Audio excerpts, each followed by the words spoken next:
O primeiro tema desta manhã é relacionado à Sexta-feira Santa, à Semana Santa, melhor dizendo. Mas nós vamos também tratar de outro item ligados à Semana Santa, que não é o que vai estar no título da live. A live de hoje nós vamos tratar das crucificações. Vejam que eu estou conversando no plural, crucificações. Portanto, são outras crucificações além daquela a que foi submetido Jesus. Reforçando o meu agradecimento e pela paciência, pelo carinho até e pela confiança, nós vamos dizer primeiro, houve mais de uma crucificação além daquela de Jesus. A crucificação no Império Romano era uma pena de morte constituída pela tortura, pela crueldade e a morte lenta e muito dolorosa. E por que nós estamos tratando das crucificações? Porque nós estamos estudando o cristianismo primitivo, que é também chamado de gnosticismo, que foi apagado, e os textos que tratam sobre o cristianismo primitivo, ou os textos que tratam sobre o cristianismo primitivo, foram considerados apócrifos, sem assinatura, isso que significa apócrifo, e sem valor. Mas foram escritos, os mais recentes com relação à vida de Cristo, 70 anos depois dele, com fonte conhecida como a de Paulo, por exemplo, em suas cartas, em suas pregações. Os evangelhos que 300 anos após foram validados são os de Lucas, Marcos, João, considerados, portanto, evangelhos canônicos, verdadeiros. Isso aconteceu 300 anos depois da crucificação.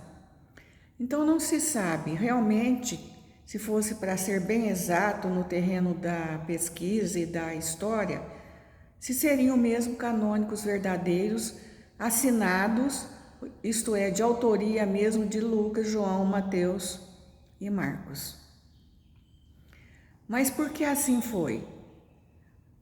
Para quem está chegando agora no canal, nós vamos explicar que o cristianismo, vamos chamar já assim de cristianismo primitivo, porque na época ele não tinha esse nome, ele não tinha nome nenhum, eram seguidores de Jesus, as palavras de Jesus, os ditos de Jesus. Se vocês pegarem o Evangelho de Tomé, que é o que nós estamos estudando, lá ele não trata de parábolas, ele não trata de milagres, simplesmente ele escreve, Jesus disse, das sentenças, das orações verbais de Jesus. E o Evangelho de Tomé está no livro O Evangelho de Tomé, o Elo Perdido, de José Lázaro Boberg, que nós também estamos estudando. Mas hoje o texto não é dele.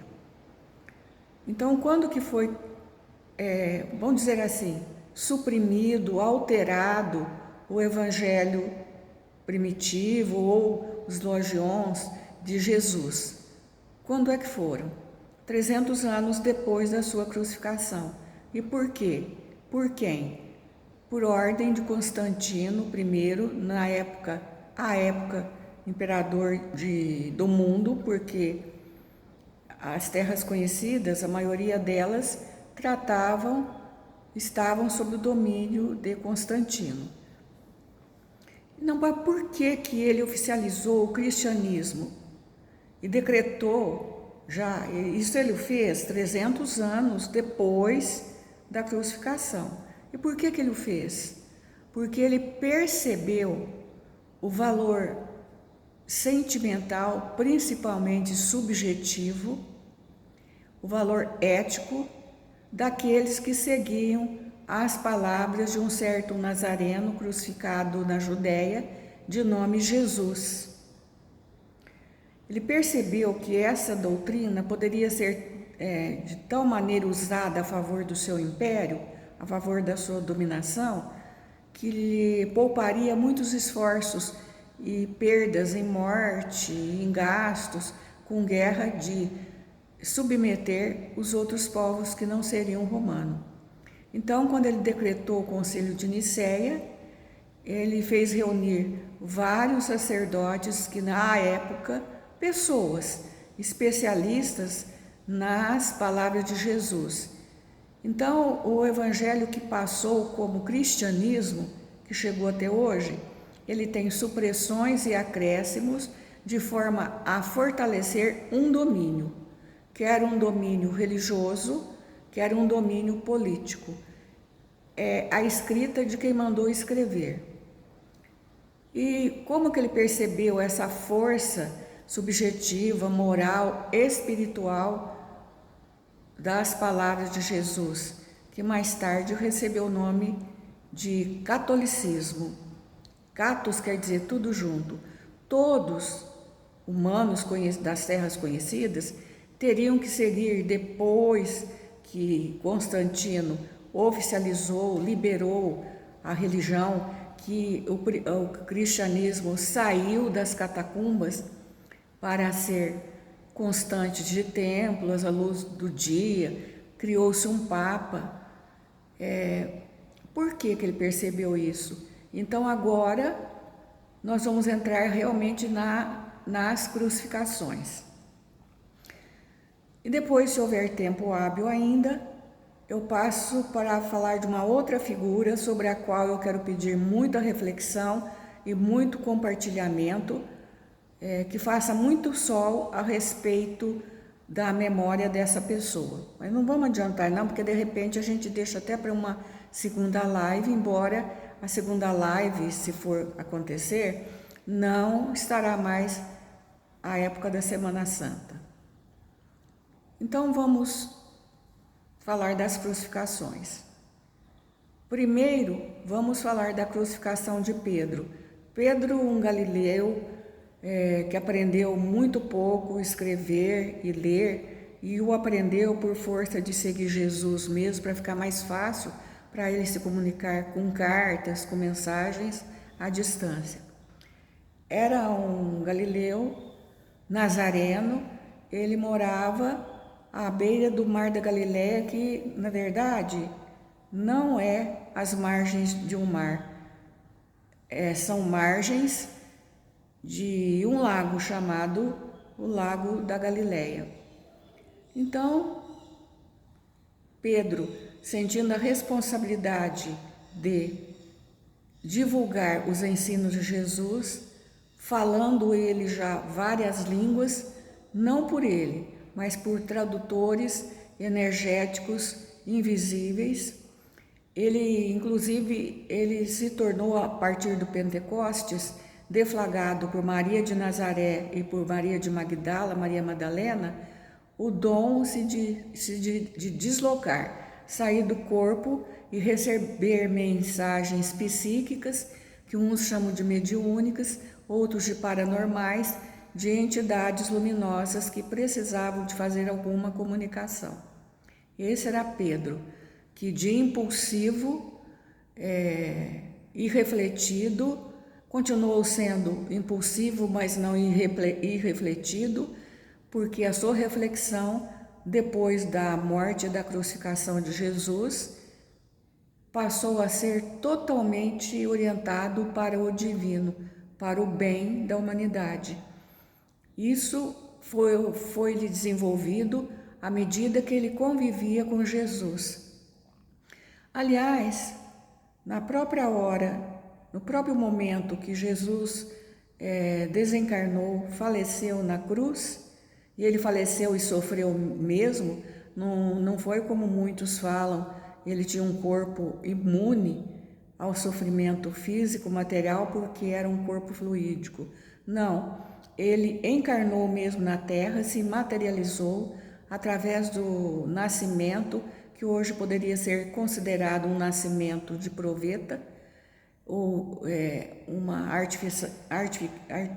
artificialismo inseminal de Maria e de José. Então Pedro passou a ser um homem ponderado, reflexivo, mas com uma única meta: divulgar Jesus, divulgar os ensinamentos do Nazareno, que para ele foi quase que um Deus. Ele amava Jesus extremadamente. Bom, nessas andanças, ele já sofreu muito, como também sofreram Paulo e os outros apóstolos. A própria Maria teve que fugir para não ser presa e morta. Aliás, as duas Marias, de Magdala, as três, Maria de Cleófas e Maria de Nazaré. Nessas andanças todas, ora fugindo, ora indo deliberadamente, o que aconteceu com Pedro? Ele foi até Roma. Em Roma ele não teve nenhum medo, nenhum receio, pregava a luz do dia, pregava dentro das catacumbas para os cristãos que se converteram de ouvir falar em Jesus.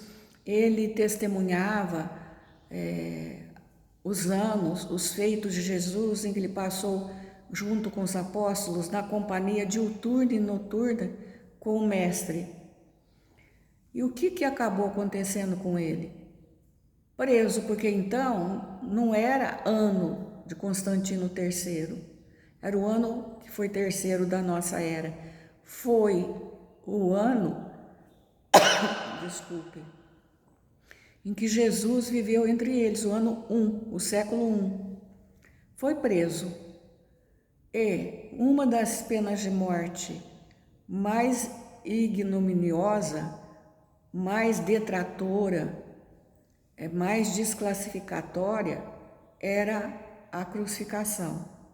Então, as autoridades julgaram justo, já que ele era um nazareno, já que ele era um seguidor de Cristo, um cristão, decretar-lhe a morte por crucificação. E ele foi preso.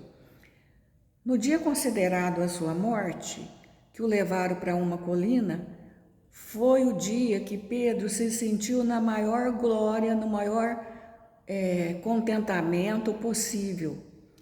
Todo o percurso, que não foi pouco, e ele já era um ancião, bem avançado em idade, ele o fez louvando o hino a Jesus e a cruz. Na cruz,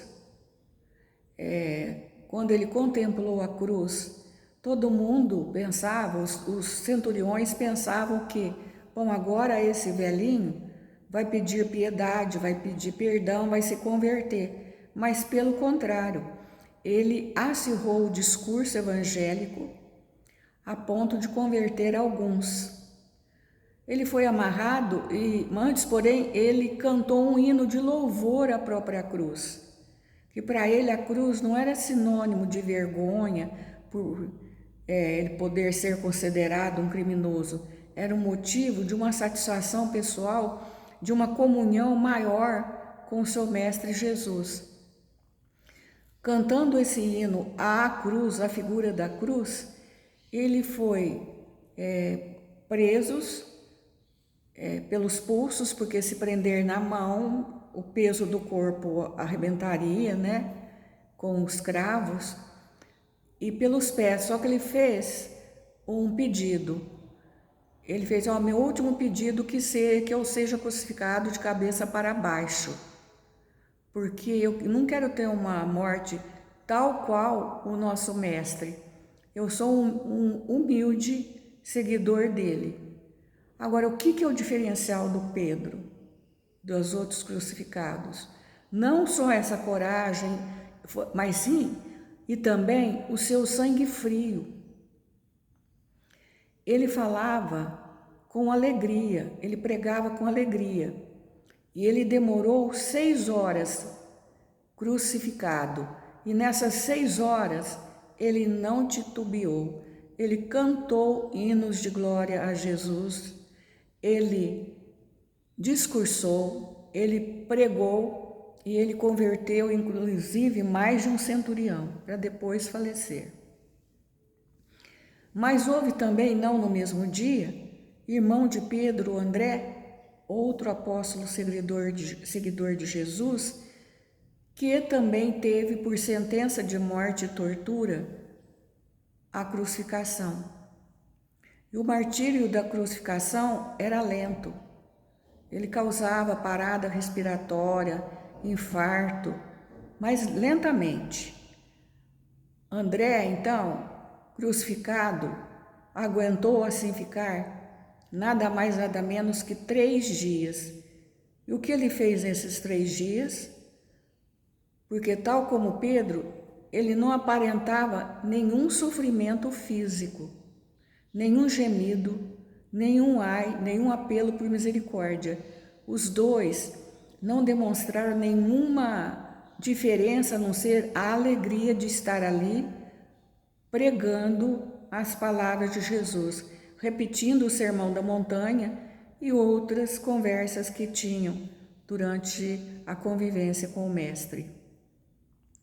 E vários outros foram crucificados e torturados, mas o que chama atenção são essas duas pelo tempo em que as vítimas levaram vivas, lúcidas, não demonstrando sofrimento material e ainda pregando, incentivando, exortando os videntes da cena, os que estavam lá assistindo, a conversão.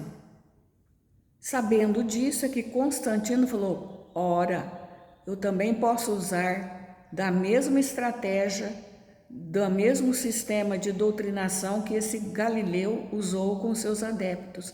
Foi aí que, quando ele assumiu o poder de imperador de Roma, já 300 anos depois, percebendo que o então chamado cristianismo era um elo de mudança mental, como eu disse, e de dedicação a uma causa, ele oficializou essa doutrina e foi criado no ano 365, pelo Concílio de Nicéia, o catolicismo, que era um pensamento único de todos juntos e sendo a mesma coisa.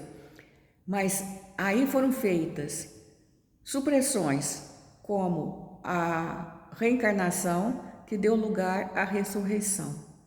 Aí foi colocado o reino de Deus como um lugar em que o indivíduo, dependendo da sua conduta, será muito feliz ou arrojado para outro lugar, o inferno.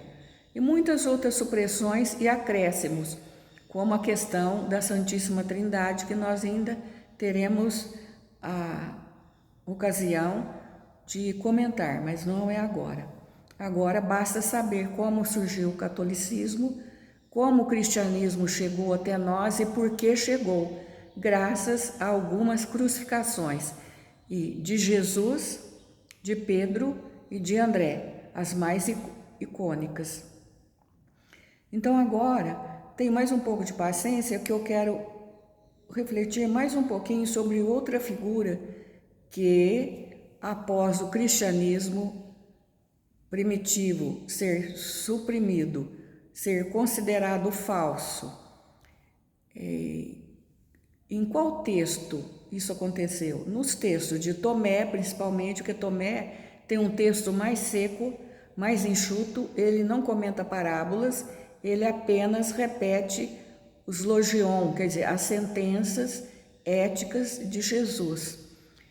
Falsos, o Evangelho de Maria de Nazaré. É interessante também que Maria, no seu Evangelho, ela informa que Jesus, nos dias que antecedeu a sua prisão, chamou-a para conforto. Ele precisava, vamos usar uma linguagem moderna e bem cotidiana, bem corriqueira até, ele desejaria colo. Ela, embora com o coração ferido, porque desde o nascimento ela sabia o que o filho iria passar, não derramou uma lágrima, mas o exortou a ser fiel aos planos do alto, que eram os planos que os ajuntou ela, José, Jesus e os apóstolos e as apóstolas para determinada missão.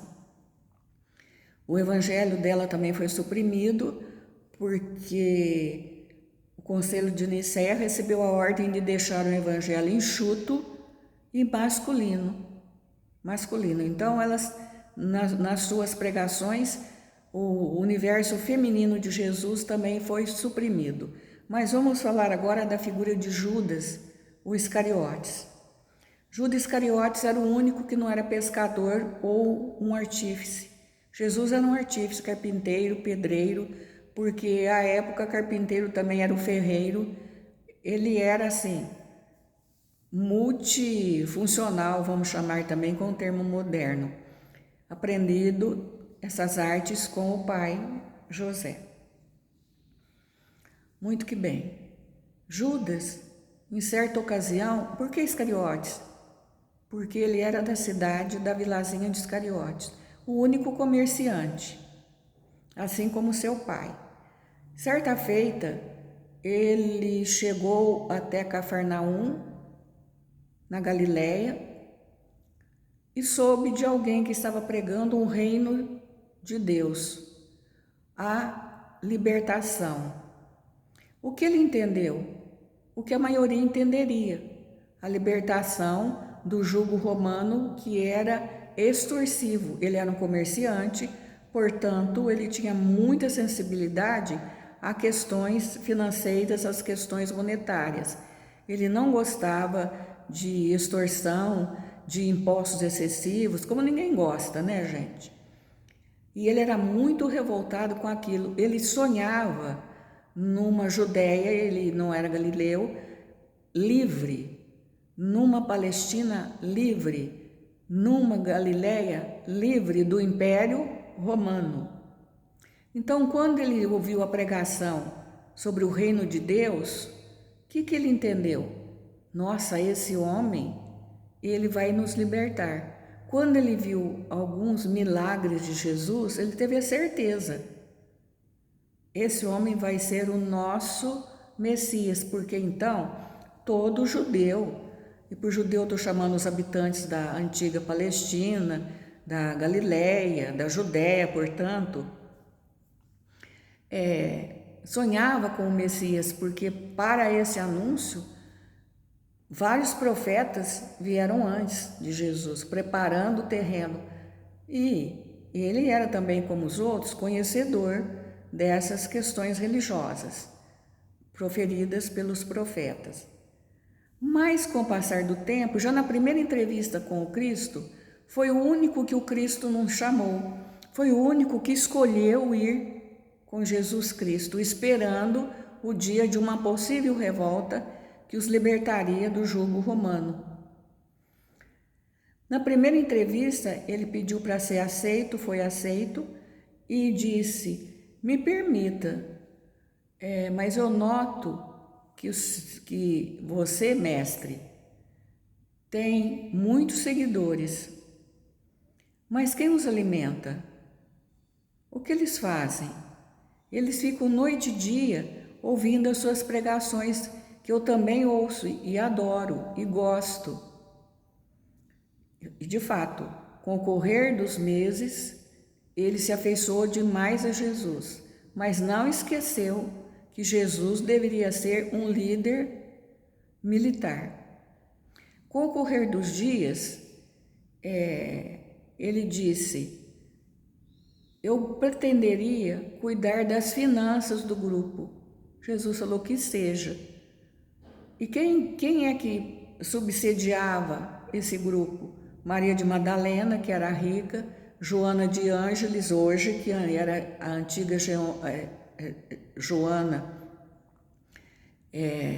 residente na Galiléia, em Cafarnaum, e depois na Judéia, cujo marido era servidor de Herodes, que subsidiavam financeiramente os percursos desse grupo.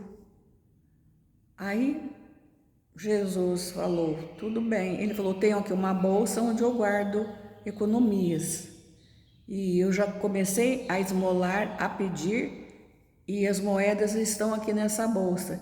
E Jesus, que falava muito por parábolas, disse a ele: muito bem, mas fique atento para que um dia você não sucumba ao peso dessa bolsa. Não se passaram muito tempo, muitos meses, ele e mais um outro foi surpreendido por salteadores que queriam assaltar-lhe a bolsa. Ele foi tomado de uma força leonina, de uma esperteza de um lince, e maltratou fisicamente, bateu muito nos salteadores e voltou feliz falando e mostrando a bolsa. Defendi a nossa bolsa, Mestre Jesus. Ele falou: como assim? É porque eu fui assaltado, nós fomos assaltados e os ladrões queriam nos levar as nossas economias. Nós batemos muito neles, eles ficaram feridos e lá ficaram. Falou Jesus: pegue a sua bolsa, compre o que for necessário em remédio e alimentos e vai lá curar, salvar as pessoas que você vitimizou. Ele ficou sem entender isso. Doeu muito ele ter que gastar o dinheiro com malfeitores. Ele não percebeu, e só percebeu após a morte, que Jesus não tinha como reino material. Ele tinha um reino de paz interior, que é o reino dos céus, que está em cada um dentro de nós, quando a nossa consciência é tranquila e nós podemos ser felizes. Bom, os meses se passaram, ele percebeu que Jesus não ia tomar uma reação militar de força, foi ele pedir subvenção ao Sinédrio para que eles intervissem numa possível prisão de Jesus, veja a palavra possível, e o fortalecesse com moedas de prata para que se comprasse armas para essa possível rebelião que ele pretendia, Judas, empreender. E já explicou o seu plano. Quando Jesus visse os apóstolos e ele próprio preso e ameaçado, ele teria o poder, porque ele fazia milagres, de derrubar a todos com um simples aceno de mão e derrotar até o Império Romano. O Sinédrio concordou, mas era um teatro, não era verdadeiro, porque tudo que eles queriam era a prisão real de Jesus, não um plano de prisão, não uma prisão para ele libertar alguma coisa e também ser libertado. Eles queriam a morte de Jesus, porque Jesus pregava o quê? Não avareza, não cupidez, não ganância, não maldade, não pena de morte, não sacrifício de animais, não exploração de crianças, não exploração de viúvas. Era do que o Sinédrio, a casta de sacerdote, o poder religioso de Israel no ano 1, era do que eles viviam e enriqueciam. Veja, então, se o cristianismo de Constantino nasceu com intenções políticos e econômicos de subjugação, também a pseudo-traição de Judas assim aconteceu. Combinou-se, recebeu as moedas de prata e já estamos na última noite de Jesus com os apóstolos. Jesus orando, eu já estou suprimindo muito acontecimento que estava presentes nesse último convívio, desde a última ceia, porque quando todos ceavam, Judas saiu e foi ter até o Sinédrio para receber as suas moedas e confirmar que não era para Jesus ser morto, era, vamos dizer assim, um susto, que Jesus tinha poder para se libertar. Mas não estava no planejamento cósmico que a paz seria implantada por força, mas sim de acordo com a mudança interior de cada um. Eu demorei muito para entender por que Jesus, que estava só ele e mais 3 apóstolos no Monte das Oliveiras, precisou ser identificado. Mas foi uma senha combinada, porque se houvesse mais pessoas próximo a Jesus e ele não estivesse pregando e sim sentado numa roda, ele poderia não ser identificado pelos centuriões que iriam prendê-lo. Então combinou-se o famoso beijo na face que Jesus recebeu de Judas, e ali mesmo começou a tortura, o suplício, o martírio de Jesus, que foram, essas sevícias foram inomináveis. Judas então voltou quando viu já Jesus ensanguentado, sendo torturado, espancado e levado para julgamento, nessa mesma noite, interrogatório e julgamento. Ele quis consertar, ele foi tirar satisfação com os sacerdotes que zombaram dele. Ele jogou as 30 moedas de prata, porque era sangue de um justo, não foi cumprido o acordo, e ele então começou a procurar um e outro para explicar que o acordo não foi cumprido. Ele procurou até a própria mãe biológica, que nessas alturas, que já era dia, não o recebeu. Horrorizada, como ele pôde fazer isso com um homem que tinha curado, ressuscitado pessoas, que só pregava o bem? Como ele pôde?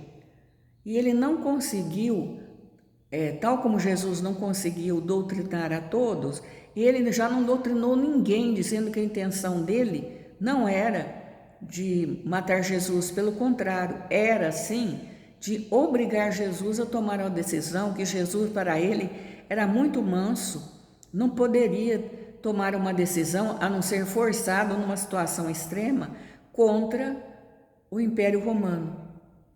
E assim ele fez. Ele procurou os apóstolos que fugiram dele. Ele não teve coragem de procurar Maria de Nazaré, que todos já reconheciam como mãe. O que ele fez?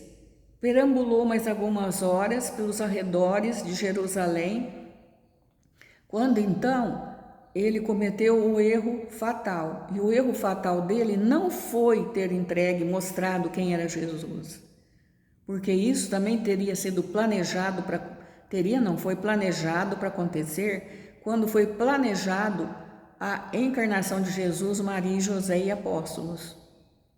Um teria que fazer essa identificação, mas esse não teria que ter ido tramar uma revolta com pessoas tão falsas, tão sem confiabilidade, como as que à época dirigiam os destinos religiosos de Israel. E ele então, remoído pelo desespero do que fizeram, que ele percebeu que foi um ato, percebeu não, ele viu, porque ele assistiu de longe a crucificação de Jesus, ato sem volta. O que ele fez? Saiu pelos arredores, pelo campo. Lá ele viu uma árvore que podia lhe sustentar o peso. E aí foi o engano fatal de Judas, a ilusão fatal. Ele achou que poderia pôr fim ao sofrimento, ao desespero, à loucura do qual ele foi tomado. O que ele viu? Viu também, pastando sob essa árvore, uma cabra amarrada nela com um pedaço de corda. Ele não teve dúvida. Desamarrou a cabra, espantou-a para o lugar seguro, amarrou-se e saltou para o abismo. E o peso foi tão grande que a árvore caiu e o laço desceu e ficou-lhe matando aos poucos por asfixia, por dilaceramento dos órgãos da região abaixo do estômago. Ele ficou dependurado e lá ele ficou, porque quando deram pela sua falta, ninguém o foi resgatar. Bom, Quando que ele foi perceber esse engano? Ele já havia percebido, e daí, após a crucificação, realmente Jesus, em corpo fluídico, apareceu, se materializou e desceu desceu entre aspas, caminhou até algumas regiões tenebrosas, atrasadas espiritualmente, umbralinas, para pregar e resgatar alguns que já estavam em condições de entendimento. E Jesus não se esqueceu de Judas, porque no momento que o corpo morreu, o espírito de Judas foi ter nas regiões mais infernais possíveis, porque a sua consciência lá o direcionava. A tal forma que Jesus não pôde tirá-lo de lá, porque ele era imantado lá, ele tornava a voltar.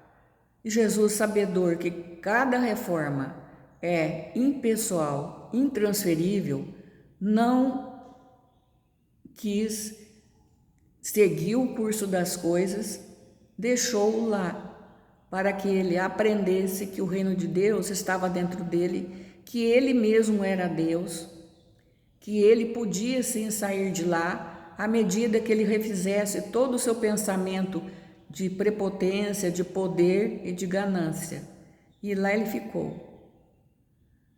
E ficou por 1700 anos, quando então ele foi resgatado por uma mulher que ele não conseguia ver, tamanho era o desespero, a cegueira psíquica, quem era.